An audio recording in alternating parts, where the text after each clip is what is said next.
ഏവർക്കും ഈശോ കിട്ടി. ആദ്യത്തെ വീഡിയോയിൽ ഞാൻ ക്രിസ്തുവിൻ്റെ പടയാളി എന്ന് പറഞ്ഞു.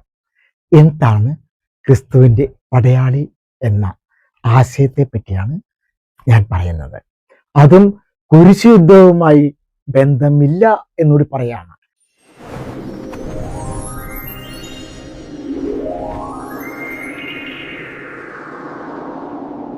പടയാളി എന്ന് പറയുമ്പോൾ നമ്മളുടെയൊക്കെ മനസ്സിലേക്ക് വരുന്നത് കുരിശുദ്ധവുമായി ബന്ധപ്പെടുത്തുകയാണ്. എന്നാൽ അതും ഇതുമായി ബന്ധമില്ല എന്ന് തന്നെ കരുതുക. 11-13 നൂറ്റാണ്ടുകളിൽ കുരിശു യുദ്ധങ്ങളുടെ കാലഘട്ടത്തിൽ മിലേസ് ക്രിസ്റ്റി, അതായത് ക്രിസ്തുവിലെ പടയാളി എന്ന ആശയം വളരെ ശക്തമായി പ്രചരിപ്പിക്കുകയായിരുന്നു. കവളിലെ തട്ടലുകൾ ഇത് കുരിശുദ്ധത്തിന് മുമ്പേ ഉണ്ടായിരുന്നെന്നറിയാം. അല്ലെ, കുരിശുദ്ധത്തിന് വേണ്ടിയിട്ടല്ല ഈ തട്ടലുകൾ വന്നതെന്നും അറിയാം. സഭയുടെ പടയാളി എന്ന് പറയുന്നത്, സോൾജിയർ ഓഫ് ക്രൈസ്റ്റ് എന്ന് പറയുന്നത് ബൈബിളിൽ സ്ഥൈര്യലേപനത്തിന്റെ ഔദ്യോഗിക നിർവചനം അല്ല, മധ്യകാല ലത്തീൻ സഭയിൽ ശക്തമായി വികസിച്ച ഒരു ആത്മീയ ആശയമാണ് എന്ന് കൂടിയാണ് ഞാൻ പറയുന്നത്. ഞാൻ അതിനോട് ചേർത്ത് വെക്കുന്ന ബൈബിൾ വചനങ്ങളുണ്ട്. അതായത് കുരിശുദ്ധത്തിനൊക്കെ ഒത്തിരി മുമ്പുള്ള, അല്ലെങ്കിൽ ബൈബിളിലെ ലേഖനങ്ങളുടെ കാലത്തുള്ള കാര്യം, അതായത് ബൈബിളിലുള്ളത് വെച്ചിട്ടാണ് ക്രിസ്തുവിന്റെ പടയാളികൾ എന്ന് പറയുന്നത്. അതിനോട് ബന്ധപ്പെടുന്ന 2 വചനങ്ങൾ ഞാൻ നൽകുകയാണ്. ഫസ്റ്റ് 2 പൗലോസ് അപ്പോസ്തലൻ എഴുതിയ 2 തിമോത്തിയോസ് 2 അധ്യായം 3 വാക്യം. ക്രിസ്തുവിന്റെ നല്ല പടയാളികളാവുക, അല്ലെങ്കിൽ നല്ല പടയാളിയാകുക എന്ന വചനം. രണ്ടാമത്തേത് പൗലോസ് അപ്പോസ്തലൻ എഫേസ്യർക്ക് എഴുതിയ ലേഖനത്തിൽ 6 അധ്യായം 10 മുതൽ 17 വരെ വാക്യങ്ങളില് ദൈവത്തിന്റെ ആയുധവർഗം ധരിക്കുക. മധ്യകാലത്ത് സ്ഥൈര്യലേപനം സ്വീകരിക്കുന്നയാൾ മിലേസ് ക്രിസ്റ്റി, അതായത് ക്രിസ്തുവിനെ പടയാളിയാകുന്നു എന്ന വ്യാഖ്യാനം വ്യാപകമായി ഉണ്ടായിരുന്നു. കരണത്തടിക്കുന്ന ആചാരം ലത്തീൻ സഭയിൽ ദീർഘകാലം ഒരാചാരമായിരുന്നു. മെത്രാൻ സ്ഥൈര്യലേപനം നൽകിക്കഴിഞ്ഞ് സ്ഥാനാർത്ഥിയുടെ കവിളിൽ, കരണം അതായത് കവിളിൽ നേരിയൊരു തട്ട്, നേരിയൊരു സ്ലാപ്പ് കൊടുക്കുമായിരുന്നു. ഇതിന്റെ അർത്ഥം എന്താണെന്ന് പറയുകയാണ്. ക്രിസ്തുവിന് വേണ്ടി കഷ്ടത സഹിക്കാൻ തയ്യാറാവുക, ധൈര്യശാലിയായ സാക്ഷിയാവുക, ക്രിസ്തുവിന്റെ പടയാളി എന്ന ആത്മീയ ഉത്തരവാദിത്വം ഏറ്റെടുക്കുക. ഇത് ശിക്ഷയോ അപമാനമോ ആയിരുന്നില്ല, ഒരു പ്രതീകാത്മക അടയാളം മാത്രമായിരുന്നു എന്നറിയുക. വിശുദ്ധ കൂദാശകളിൽ എല്ലാം ദൃശ്യമായ അടയാളങ്ങളാണ്, അല്ലേ? ആത്മീയമായ മുദ്രയാണ് കൺഫർമേഷന്, അതായത് സ്ഥൈര്യലേപനത്തിന്. പക്ഷെ അതിൻ്റെ ഒരു ദൃശ്യമായ അടയാളമാണ് കുരിശ് വരയ്ക്കല്. ഏതിനും അതിനൊരു ദൃശ്യമായ അടയാളമുണ്ട് കൂദാശകൾക്ക്. മറ്റൊന്നുമല്ല, ഇപ്പൊ ഞാൻ ഒരു വ്യക്തിക്ക് ഇത്ര കൊടുത്തു എന്ന് പറയുകയാണ്, അത് പറയുക മാത്രമാണ് ചെയ്യുന്നതെങ്കിൽ അയാൾക്കത് കിട്ടുന്നില്ല. ഞാനത് ഒരു കവറിലാക്കി അല്ലെങ്കിൽ പാക്ക് ചെയ്തു ഞാൻ അദ്ദേഹത്തിന് കൊടുത്തു കഴിഞ്ഞിട്ടുണ്ടെങ്കിൽ അത് കിട്ടിയെന്ന ദൃശ്യമായ അടയാളമാണ്. പലതും അങ്ങനെയാണ്. ഞാൻ അതിനെപ്പറ്റി വിശദമായിട്ട് പറയുന്നില്ല. 1971 പോൾ 6-ാമൻ പാപ്പ ഈ കരണത്തടി അല്ലെങ്കിൽ സ്ലാപ്പ്, കവിളിത്തട്ടിൽ ആചാരം ഒഴിവാക്കിയത് ഞാൻ പറഞ്ഞിരുന്നു. അതിന് പകരമാണ് സമാധാന ആശംസ കൊണ്ടുവന്നത്.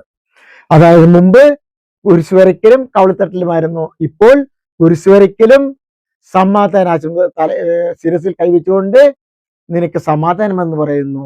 അപ്പോൾ സ്നാനാർത്ഥി പറയുന്നു, അതായത് സ്ഥൈര്യലേപനാർത്ഥി പറയുന്നു, അങ്ങേക്കും സമാധാനം എന്ന്. അപ്പോൾ ആ സ്ലാപ്പിന് പകരമാണ് സമാധാന ആശംസ കൊണ്ടുവന്നത്.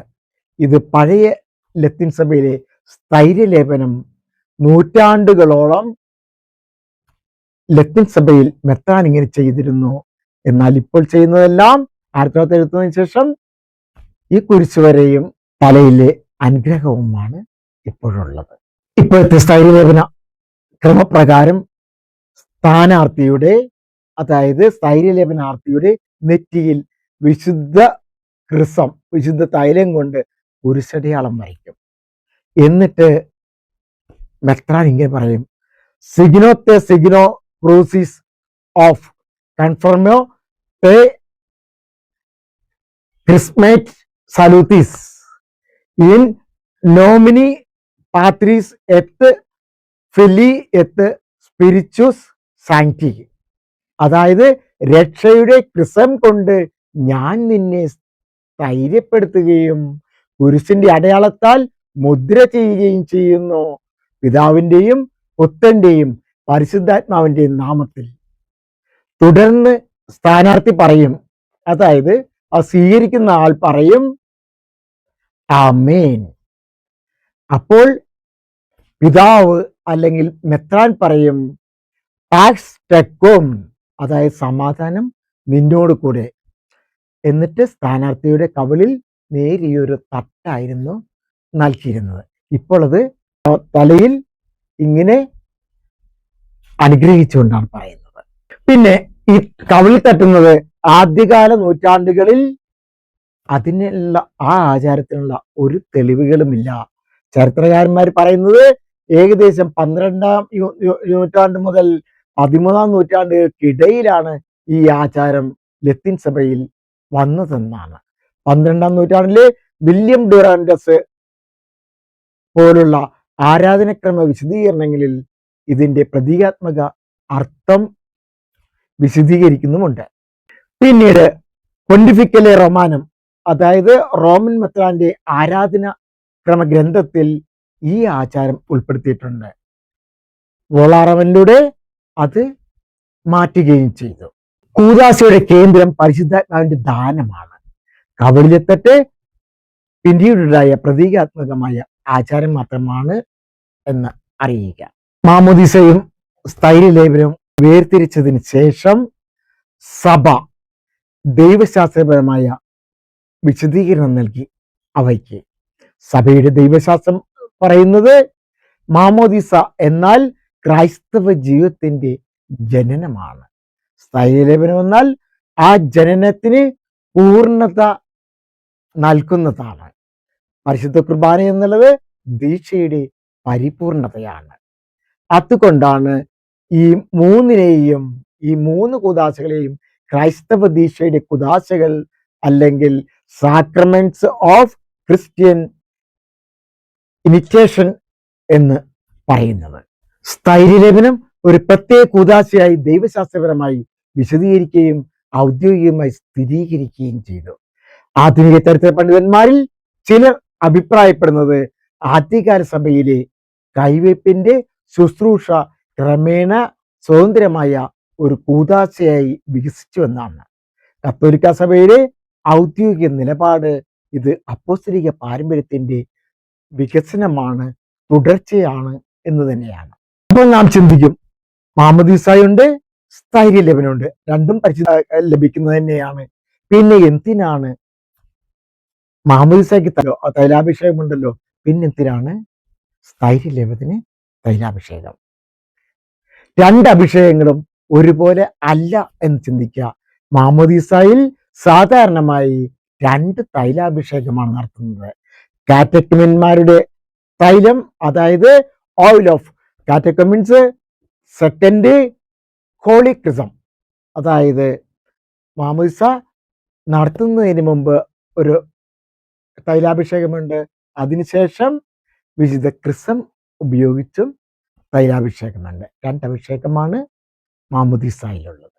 അപ്പോസ്തലന്മാർ പെന്തക്കോസ്ത് നാളിൽ പരിശുദ്ധാത്മാവിനാൽ നിറഞ്ഞ് ധൈര്യത്തോടെ സുവിശേഷം പ്രസംഗിച്ചതുപോലെ വിശ്വാസത്തിന് സാക്ഷ്യം വഹിക്കാനുള്ള ശക്തിയും ധൈര്യവും സ്ഥൈര്യലേപനത്തിലൂടെ ലഭിക്കുകയാണ്. അതുകൊണ്ടാണ് ഇതിനെ സ്ഥൈര്യലേപനം എന്ന് വിളിക്കുന്നത്. വിശ്വാസത്തിൽ നമ്മെ ഉറപ്പിക്കുകയും പരിപക്വമാക്കുകയും സ്ഥിരപ്പെടുത്തുകയും ചെയ്യുന്ന കൂദാശയാണ് സ്ഥൈര്യലേപനം. ഈ കൂദാശയിൽ മെത്രാൻ തൈലം പൂശിക്കൊണ്ട് ലേപനാർത്ഥിയോട് പറയുന്നതാണ് ദൈവത്തിന്റെ ദാനമായ പരിശുദ്ധാത്മാവിന്റെ മുദ്ര സ്വീകരിക്കുക. ഈ മുദ്ര എന്നത് മായാത്ത ആത്മീയ അടയാളമാണ് എന്ന് ചിന്തിക്കുക. മാമോദീസയും സ്ഥൈര്യലേപനവും ഒരുപോലെയാണ്. അതായത് ഒരിക്കൽ മാത്രമാണ് ഈ കൂദാശ സ്വീകരിക്കാവുന്നത്. ഈ മാമോദീസയിൽ ലഭിച്ച പരിശുദ്ധാത്മാവ് ഒരു ടെമ്പററി പരിശുദ്ധാത്മാവ് അല്ല എന്ന് ചിന്തിക്കുക. അത് കഴിഞ്ഞാൽ അല്പം അങ്ങ് പോകും എന്നല്ല, കുഞ്ഞുനാളിൽ കിട്ടുന്ന ആ ഒരു പരിശുദ്ധാത്മാവിനെ സ്ഥിരപ്പെടുത്താൻ വേണ്ടിയാണ്. അതായത് ഒരു പ്രൊബോഷണറി പീരിയഡ് അല്ല മാമോദീസായി നൽകുന്ന പരിശുദ്ധാത്മാവ്. ഇപ്പോ നമ്മള് ഒരു ജോലിക്ക് ചെല്ലുകയാണെങ്കിൽ ഒരു 6 മാസം, 1 വർഷം അല്ലെങ്കിൽ 3 വർഷം പ്രൊബോഷണറി പീരീഡാണ്. അതിനുശേഷം സ്ഥിരമാക്കാൻ വേണ്ടിയിട്ട് ഒരു പെർമനന്റ് ആയിട്ടുള്ള ലെറ്റർ ആ സ്ഥാനത്ത് നിന്ന് വരും അല്ലേ? അതുപോലുള്ള ഒരു പെർമനന്റ് ലെറ്റർ അല്ല, ഓർഡർ അല്ല ഈ സ്ഥൈര്യലേപനം. മാമോദീസായിൽ ലഭിച്ച ആ ദൈവിക ജീവനെ വളർച്ചെത്തിക്കുകയും പരിപക്വമാക്കുകയും ചെയ്യുന്ന, സ്ഥിരപ്പെടുത്തുകയും ചെയ്യുന്ന, നന്മയിൽ ഉറച്ചു നിർത്തുന്ന, ഉറപ്പിക്കുന്ന കൂദാശയാണ് സ്ഥൈര്യലേപനം.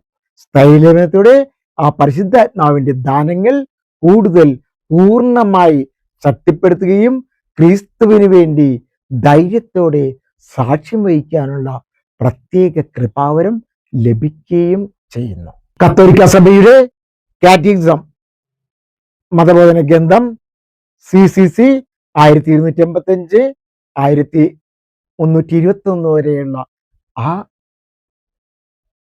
ഖണ്ഡികകളിൽ വിശദമായി നൽകുന്നുണ്ട്. കാറ്റക്കിസം മതബോധന ഗ്രന്ഥം എടുത്ത് വായിക്കണം, അറിയണം. ഇത് ജനറലായിട്ടാണ് ഞാൻ തരുന്നത്. അതിലുണ്ട് സഭാപിതാക്കന്മാരുടെ പഠനങ്ങൾ, ബൈബിൾ തെളിവുകൾ. അതുകൊണ്ട് ഞാൻ വിശദമായി നൽകുന്നില്ല. ഏവർക്കും വിശ്വസിക്കട്ടെ, ഏവരെ ദൈവം അനുഗ്രഹിക്കട്ടെ. പരിശുദ്ധാത്മാവിന്റെ സാന്നിധ്യം നിങ്ങളുടെ ജീവിതത്തിലുടനീളം ഉണ്ടാവട്ടെ എന്ന് പ്രാർത്ഥിച്ചുകൊണ്ട് അടുത്ത വീഡിയോയിൽ വീണ്ടും നമുക്ക് കാണാം. ഈ വീഡിയോ നിങ്ങൾക്ക് ഉപകാരപ്രദമായെന്ന് തോന്നിയാൽ മറ്റുള്ളവർക്കും കൂടെ ലഭിക്കുവാൻ ഷെയർ ചെയ്യാൻ മറക്കില്ലല്ലോ.